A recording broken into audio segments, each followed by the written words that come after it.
So how's it going? This video is called how to set the drag on your spinning rod.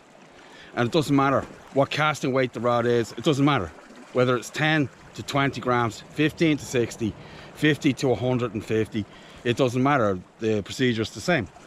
So the drag is really important for many different reasons. One is to wear the fish out if it's particularly big, so you can land an oversized fish on light tackle like this. It's not that difficult once you know how to set the drag and how to increase the drag once you've hooked the fish as well. It's simple enough, but it's very important to know about drag settings and their uses. So they can do many things. They can stop you from pulling the hook out of the mouth of the fish. They can help you set the hook. They can stop you losing the fish, and they can tire the fish out. That's basically all the stuff that drags do. And when you are lucky enough to get a fish that pulls your line like that, it's good to know what to do. What you don't do is wind when a fish is taking drag. When the line is spooling off, don't wind. It will cause wind knots the next time you cast because it twists the line. Don't brake too hard because it could pull the hook, or it could break the line, or something else. And it's simple. There's no reason to overcomplicate it. If you think too much about it, it's just the way it will go, right? There's different water depths, there's different fish, there's structure, there's currents, there's the weight of the jigs. So it just boils down to a simple procedure. That's what it is. That's what we're going to run through today. Today I'm going to fish this 15 to 60 gram rod, 5,000 size reel, 20 pound 8 strand main line, 40 pound mono leader, and a 30 gram jig.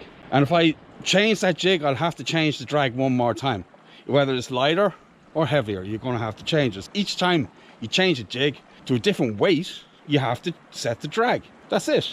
And it's very simple to do. And a lot of people forget to do it, and they either miss a strike or they pull the hook out through the fish's lip because there's too much drag on the reel. That's it. The other way, there wasn't enough drag and the hook wouldn't set because the fish was too big and the mouth was hard. And if you stuff it up and you forget, and you're fishing all day and you get one chance at something like a halibut or a big grouper, whatever fish it is you're targeting, you won't feel too good about yourself. This is how it goes. So on the end there, I have a fairly weird looking soft plastic. It's actually a flatfish, and that's a 30 gram jig there, right? So I'm assuming that this is the first cast, but it's not.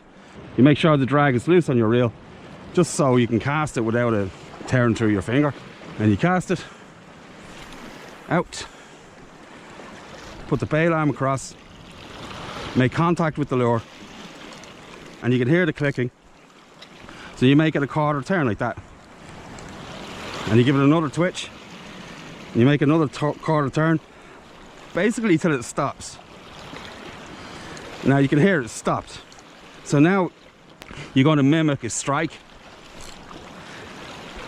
and it clicked just a couple of times too many. So you give it another quarter turn, keep doing that until you got like one click when you give it a strike. Yeah. And something else, if you get hit by a fish, you just adjust the drag from that point onwards. You don't tighten up all the way, you take it just the same way as you did before. So if a fish is taking line and you wanted to stop it, you turn it a quarter turn at a time. If the fish still runs, when he gets the next chance, then you tighten it again, and so on until you're satisfied with how much brake you have on this. It should never exceed the line. The drag is very important in wearing fish out, stopping them from breaking you off. And also, if you don't have time to set the drag, you can also hold it with your finger, and it's quite easy to adjust that way as well. You can just break it with your hands. You can feel the tension on the line, the tension in the rod. So if you don't have time to adjust it here, you can just squeeze the spool in your fingers like this, gently, until you can feel you're slowing the fish enough that you're happy with it. And then afterwards you can adjust the drag if you like, either less or more. That's it. That's how to set the drag on a spinning reel, no matter what size it is, no matter what size jig you're using. The procedure is always the same, whether you use a 200 gram jig or a 10 gram jig. That's how it goes. There's no reason to overthink it. I'm Billy, this is Billy, showing you how to set a drag on your reel. Simple, quick and easy. So wherever you are in the world, remember, I'll see you on the beach. Bye. We're in.